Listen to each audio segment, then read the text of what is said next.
Hello and welcome to University Challenged with me, your host, Tony Kent. What options do you have when you know you're ready to enter the world of work, but the education system is not designed with this in mind? My guest, Harry Bryars, was already using his skills as a copywriter and web developer to earn an income before he sat his GCSEs.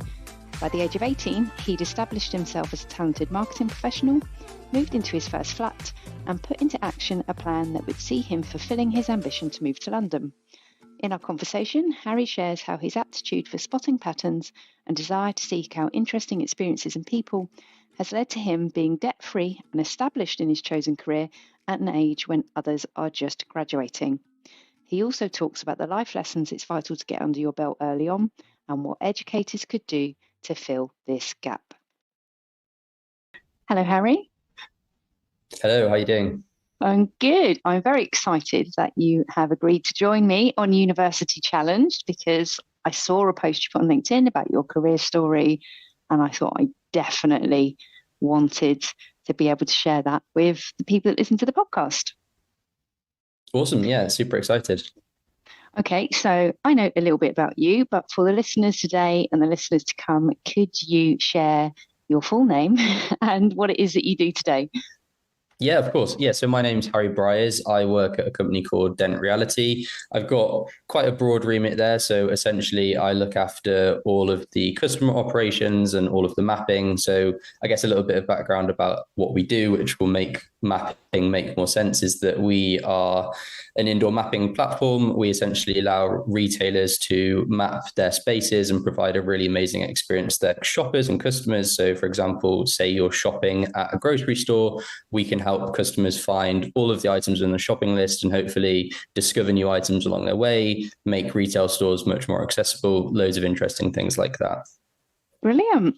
Now, you are, is it okay for me to ask you to share how old you are? Yeah, I just turned 22. Brilliant.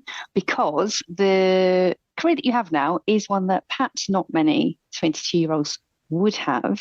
And I think it's kind of connected to what happened to you at 16. So I wonder if you could share your experiences of secondary school. Yeah, absolutely. So my sort of core memory of secondary school and all of school really is that I didn't particularly enjoy it. I was never really the sort of person that just enjoyed being taught a prescripted curriculum that was the same for everyone. You know, I had things that I was very passionate about and things that I didn't care at all about. And yeah, at school, you get some choice about what subjects you learn, but within those subjects, it's not like you can pick a particular area or really have too much input over what it is that you're learning. So yeah, I never really liked school that much. And I always knew from quite a young age that I didn't want to go to university. I didn't think that it was the best use of my time. And obviously coming up to 16, you then start choosing, okay, am I going to go to sixth form, college? Am I going to get an apprenticeship? What are you going to do? And for me, knowing that I didn't ever want to go to university, spending an extra 2 years in some form of education almost felt like a little bit of a waste. Typically, that process is teeing you up to eventually go on to go to university or to some sort of further education or something like that. So I left school at 16. I got a full-time job a few months after that. I was still for some sort of legal reasons that you have to stay in some form of education until you're 18. I was still doing some part-time learning, but really that was just a box ticking exercise. And I was more focused on my career at that point and figuring out sort of how I progressed that. So yeah, I'm now 22, but I've been working for almost 6 years, which is not something that most 16-year-olds can say. I've actually been working a lot longer than that, but in terms of like a professional, you know, my career, it's been 5-6 years so far. And excuse me, you decided very early on that university wasn't for you. What was it that, how did you know so early? Yeah, I think it kind of comes down to what I was doing while I was at school. So while I was at school, I was teaching myself a lot of digital skills. So everything you can imagine, like copywriting, graphic design, web development, all of these sort of skills that would be very useful in, say, a marketing career or a business career, anything like that. And I was actually making some money doing that on the side, working from my laptop in my bedroom.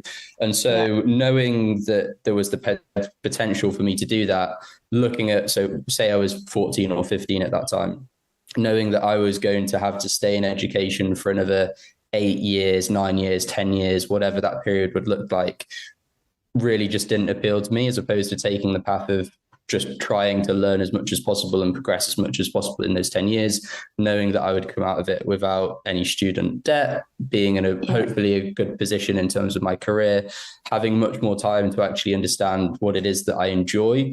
I was reading something recently, and I'm sure I read something similar at the time, that was a quote that something like 60% of university graduates would change the degree that they studied if they could go back and do that.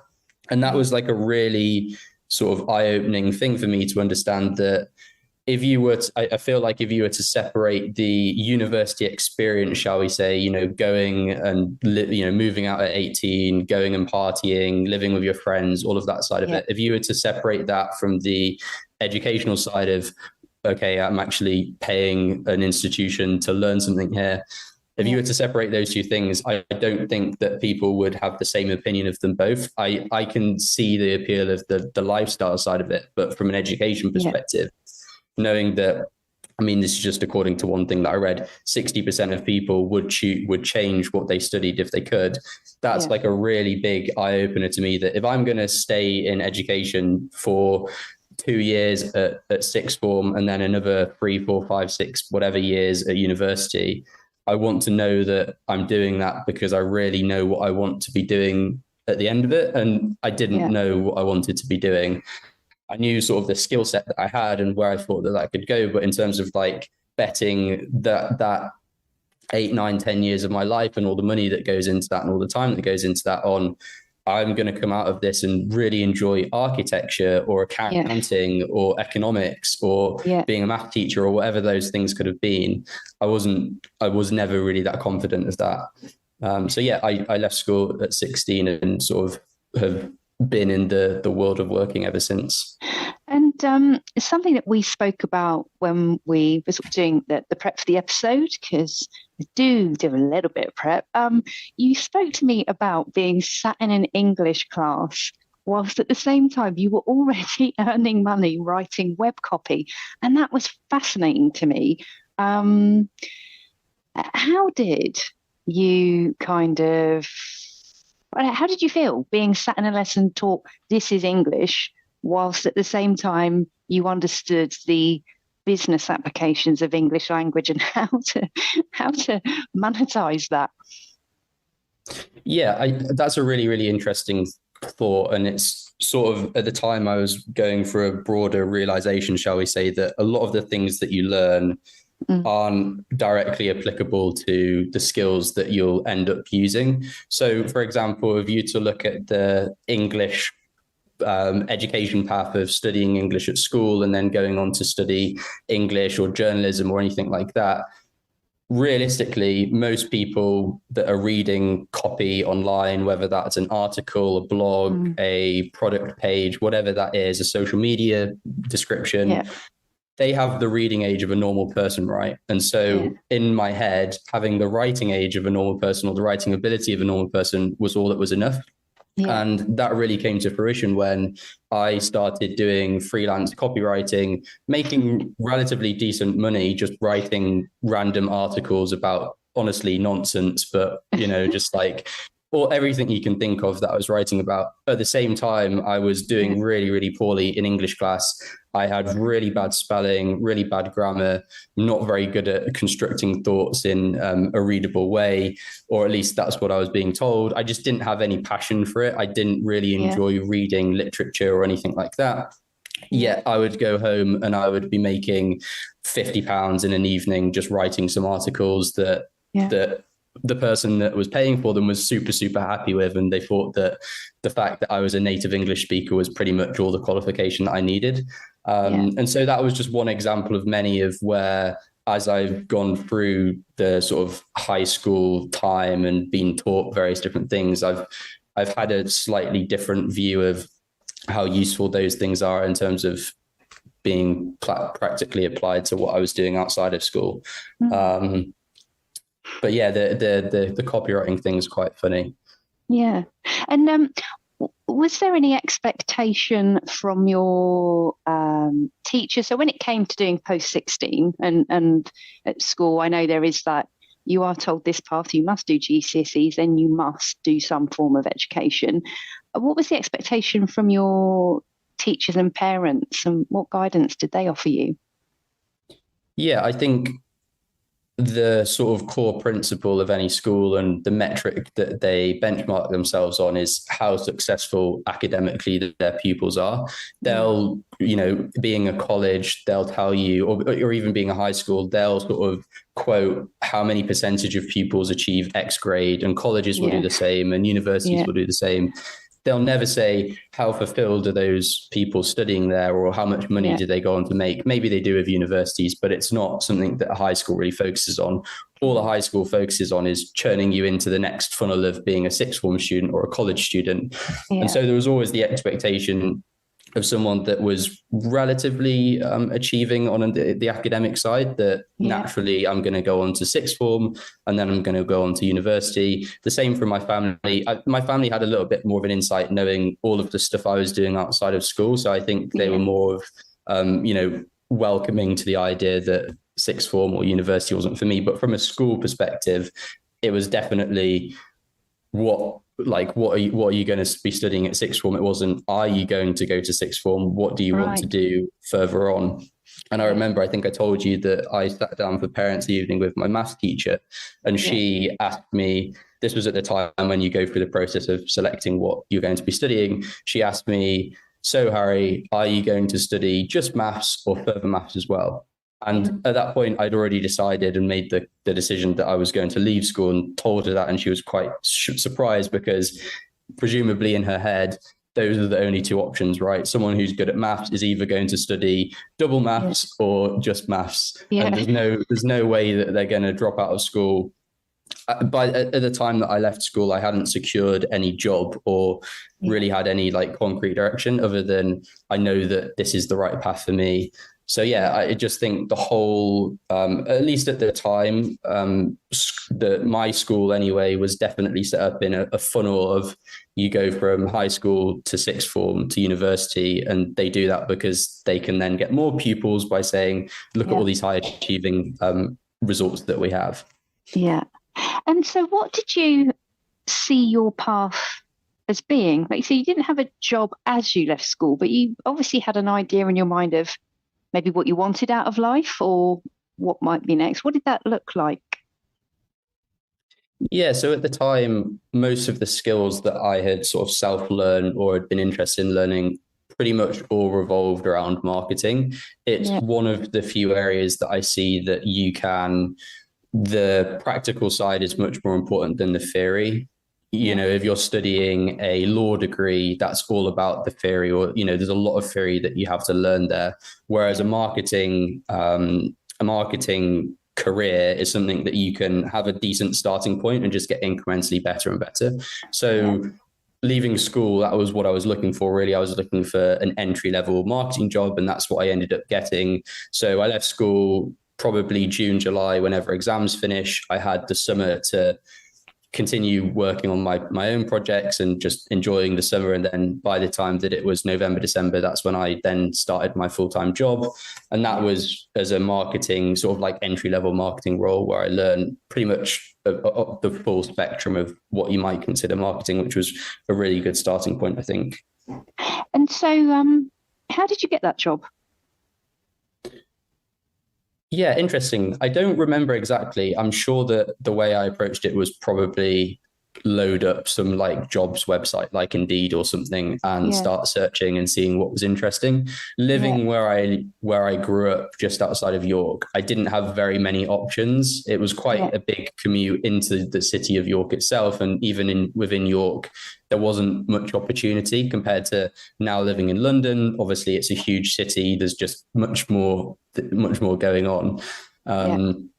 So yeah, I assumed that I just went through the process of looking on jobs websites. I then went in and met them, and I think at the time I don't think I'd actually got my grades back at all. So it was much more based on what I'd been doing so far, what skills I'd learned, what I wanted to do.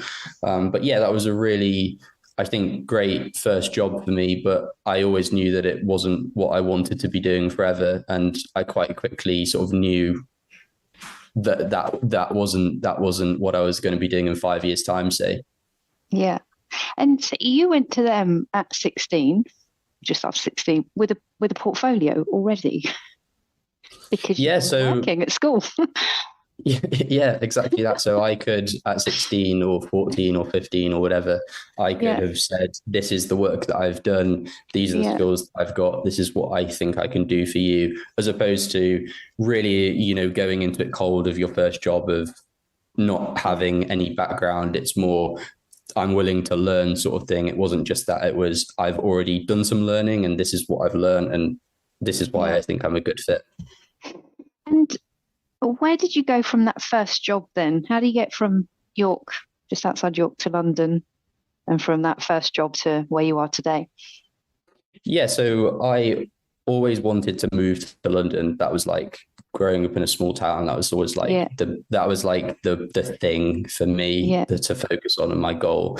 So while I was in this first job, I started looking quite quickly at jobs down in London and found a marketing agency down there, read up about them, thought that they were doing really interesting things. It was exactly the kind of profile of company that I'd want to work for. And in doing that, I realized that they had an office in Leeds, and Leeds, for those that don't know, is much closer to York than London. It's about 30 minutes on the train, as opposed to 2.5 hours, 2 hours. So I went and interviewed there. They offered me the job. And then at 18, I moved into Leeds by myself. So that was still at the age when I would have been at college. So I'd literally just turned 18 and got my own place, started working there, eventually moved down to London while working at the same company. So that was great that I could take the leap into living in the city I've always wanted to, without the risk of changing a job at the same time. And then 7 months or so ago, I changed jobs to where I am now. Right. And so you left home at 18 and started renting somewhere to live, I take it. Yeah. Amongst your friendship group, how many other people were doing that? Not very many. I guess when you go to university, you're still 18 and you kind of move out at that point. It's not quite the same, but definitely at the time that I did it, when everyone else was studying for their A-levels, they were doing mock exams, and I was trying to figure out how to pay my rent, what bills I need to pay, where in the city I should be living, how to afford a deposit, all of this sort of stuff. It was certainly very different than going to university, maybe living in university halls where it's all packaged together for you. You're living with other people. I was living by myself, so I wasn't moving into an existing environment where it was all sort of set up. So it was very different, but also it was exactly what I think I needed and what I wanted as well. Yeah. And how did you find that process of, I guess I've had on previously said that the biggest shock for him when he was, I think, 18, is he said he felt he didn't realize what was involved in actually being an adult. This was how he described it. He was kind of like, oh my goodness, there's all this stuff I have to learn, and now I just need to do it. How did you find that process? Yeah, absolutely the same as him. So, or them. Whereas now, if I was to move house, I know exactly what to do. It's just doing the same that I'm already doing. The first time I was literally Googling how to pay council tax, how to sign up to be registered to vote, how to change my address on my bank account. Literally all of these things that you don't even know you need to do. I was sort of having to go through the process of discovering them. And there were some mistakes that I made, like getting the wrong type of house insurance and maybe paying more than I needed to, or not being as savvy about my internet provider that I was picking, or electricity plan, all of these things that, like I said, when you go to university, you may not have to think about that. And I didn't know that I needed to think about those things because they just had never crossed my mind. Luckily, I obviously had my family around me to say, what do I need to do here? How does this work? But there were definitely a few things that I could have made the wrong decision on looking back. And I remember you said to me, you'd made a very conscious decision about car ownership. And I wonder if you could share that, because it appears to me that you are financially astute or financially literate in a way that not everyone is. Even, I'll just kind of leave it there. But there are people that I know that are perhaps more my age who aren't quite as financially literate as you are. So I'd love for you to share a bit of that. Yeah, so I don't drive. I've never driven. I don't have a driving license or a car or anything like that. And I knew that would be the case from even before you were possible. It was possible that I could drive. I always looked at it living in a small town outside of a city, living outside of the town, even having a car is definitely very, very useful.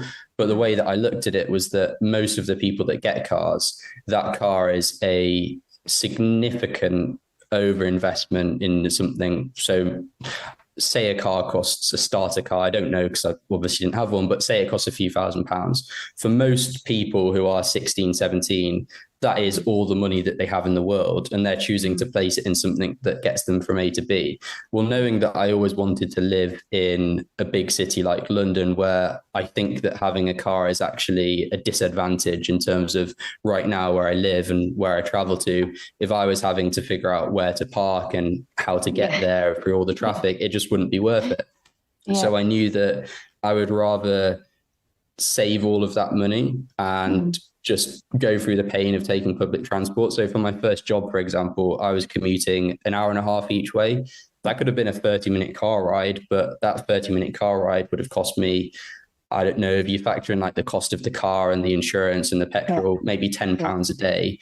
To me, in my head, that was like such an enormous waste of money. And actually, in that extra hour and a half that I'm losing, quote unquote, by not driving to work, I was still able to read the news, read a book, catch up on something. It wasn't exactly dead time to me. So I always made the conscious decision not to drive. And I think that for most people, the amount of money they spend on such a young age on a car is just ridiculous, especially when people start financing cars and they definitely go above their means in terms of trying to look bigger than they are.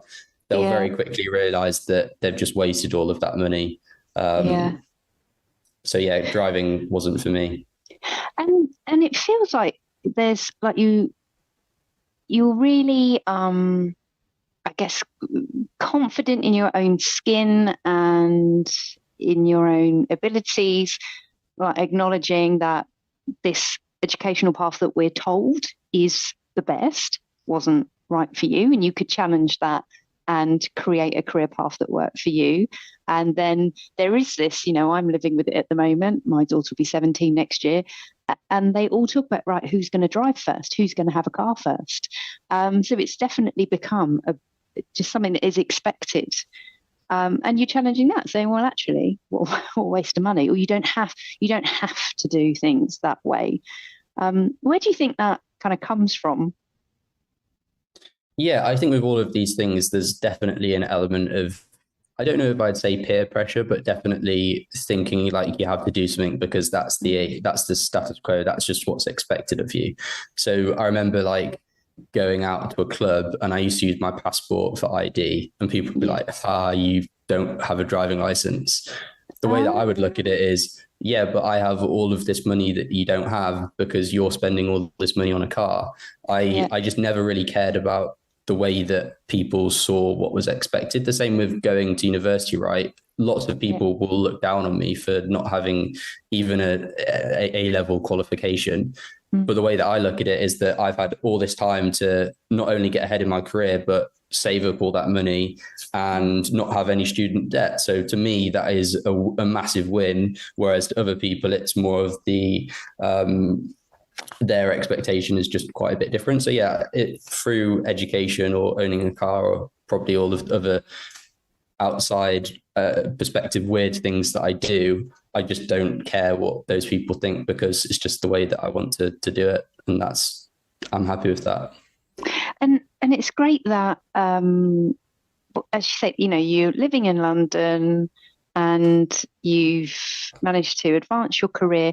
Have you ever found that not having a degree or not having A levels has got in your way, or that people assume you have them when you don't? I think in a way it's got in the way, but at the same time, I also think it's a massive advantage. I think as soon as someone gets to know who you are and they realize that you've done all of that off your own back and you've sort of gone out and really made of it what you wanted to, actually the what they come away with is a much better impression of you as just a generic 22-year-old who's just got out of university. Sure, you've got a degree, it's not really that impressive anymore. So I think in some parts it's definitely been limiting. For example, if I wanted to work for a bank, if I wanted to get into investment banking, that's the sort of business that still has, or to my understanding, still has those requirements of you need to have a degree, maybe even you need to have a degree from a specific university. The same thing for if I wanted to pursue any sort of like role that required a qualification, like finance or law or architecture or anything like that. Sure, it's definitely harmed me there. But in terms of the people that I like to surround myself with and the people that I want to be working for, I think that the kind of mindset that they have definitely doesn't see me any differently or any worse for not having those qualifications or that background. And what do you think, because you just sort of struck a chord with me there, thinking about, like you said, the people that you choose to work with, or a couple of times you said you were looking for, which company is doing interesting things, or seeing what's out there that's interesting. And I wonder what you found. So the people that you work with today, and when they decided to bring you into the organization, what do you think it was that they sort of saw in you, or what it is that they look for in people that isn't about that having a specific degree? Yeah, really interesting question. I think ultimately what I respect in people is that they are much more interested in what you can do for them, not what you have done. So whether that's what your prior education has been or whether it's what companies you've worked for before, I think it's much more important to look at what's that person going to do for you.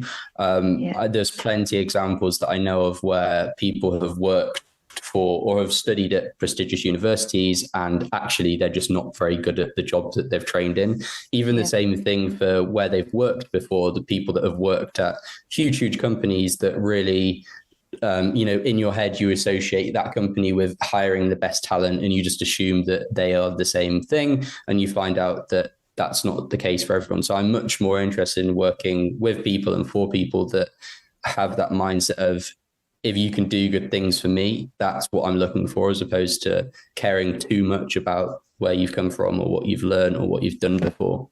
Yeah, I love that, because then you're not turning up saying, look, I've got this. And they go, and?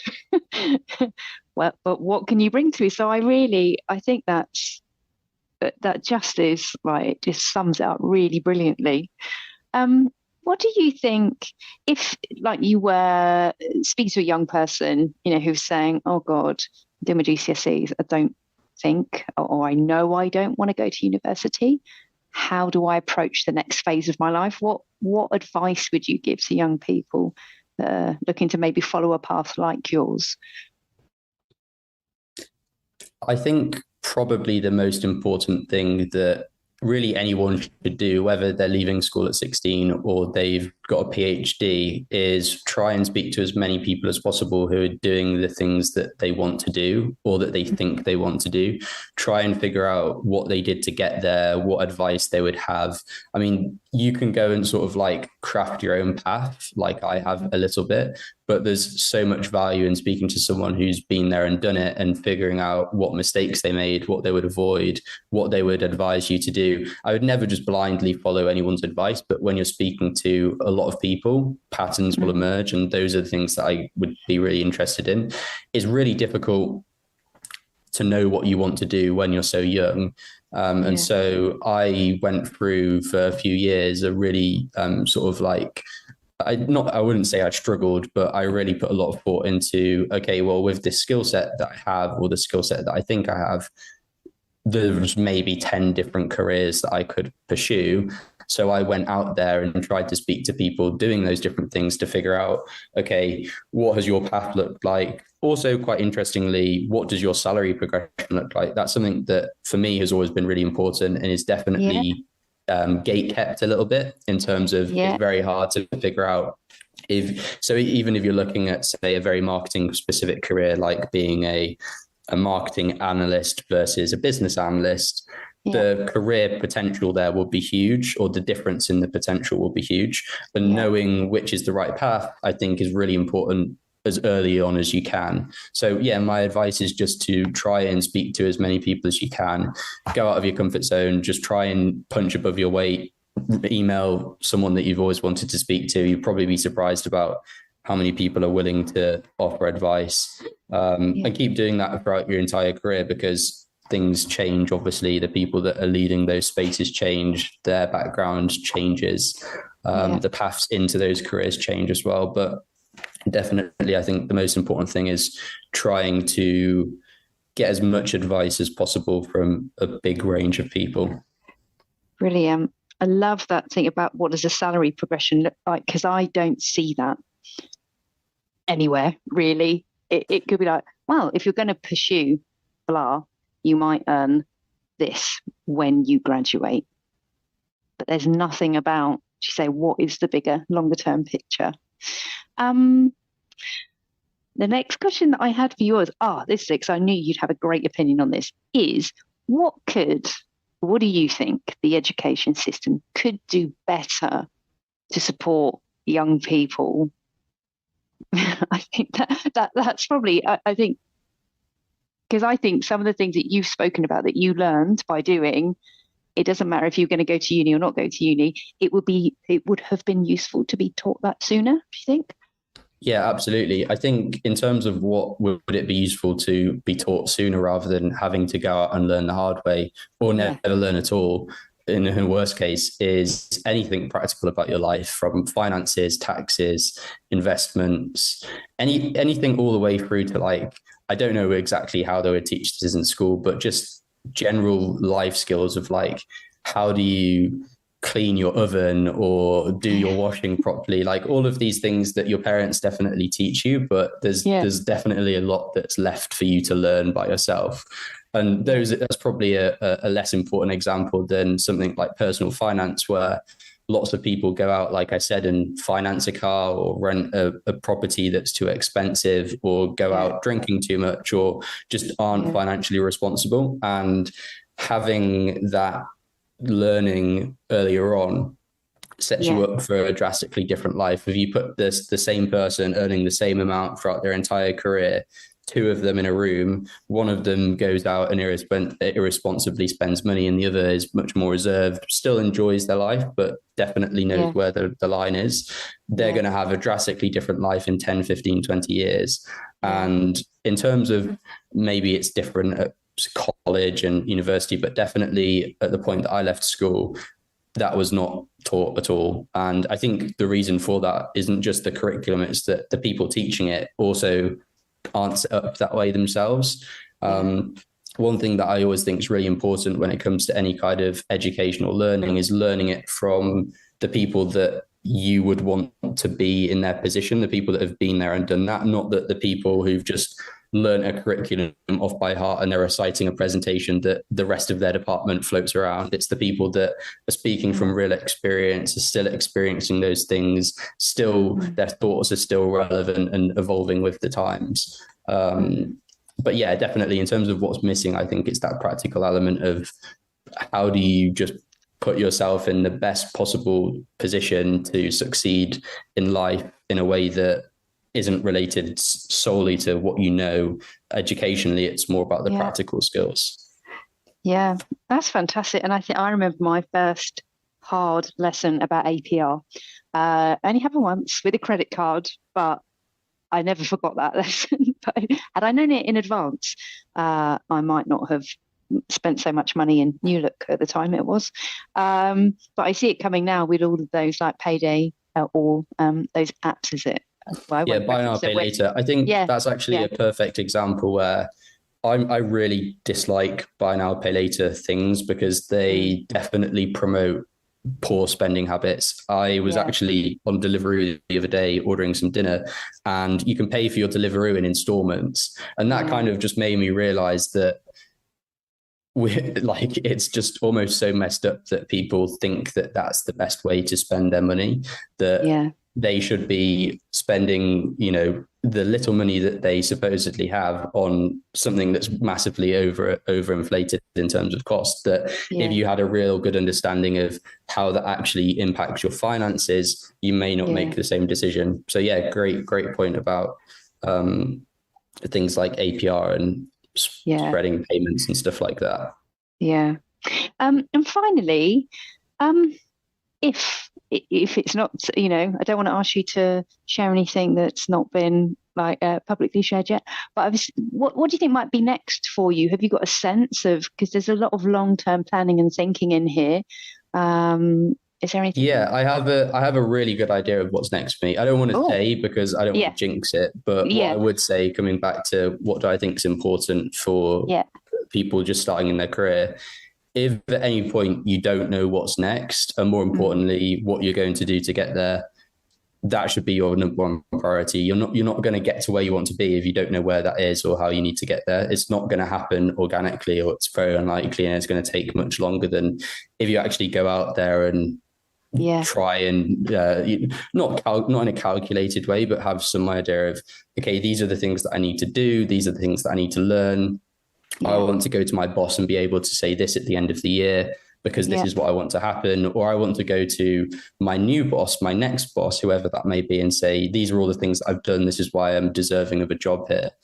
I've always had like a really detailed financial plan of exactly month by month, even how much money, and not that finance is the only important thing in a job, but it's one thing. And I've always had a plan for it. And I've always been very careful that, I've always been very mindful of trying to know, okay, well, if I want the job that I want in the future, whatever that may be, what skills do I need to learn? How do I need to position myself? And I think doing that really integrates well with what I was saying before about speaking to people who you want to have a similar, future to, and understanding what they did, because it's a lot easier to know what you need to do if you know what you need to do, right? It's just a great thing to be able to have a plan written down. Obviously, you don't have to stick to that. If you don't achieve that, that's fine. It's just a finger in the air guess of this is what I want to be doing, but not having any idea, I think is really, really damaging. And it's just likely that you're going to stay in the same job for 5 years. You're not going to be as happy as you potentially could be if you had that idea of what you wanted to do. And it served me well so far. So that's what I would say on that. Brilliant. Well, it's a good life lesson for anybody, I think, right there. That's great, Harry. Thank you so much for giving me some of your time. If people want to learn more from you, is there anywhere that they can find you? Or not particularly. I guess on LinkedIn, like you said, you saw my post a few months ago. Yeah. I don't post too much, but when I do, it's usually about something that I care about, and education or my path is something that I'm quite passionate about. I guess LinkedIn. Yeah. Great. Well, I can't help but think that there will be more kind of life lessons coming from you soon. I can just see it.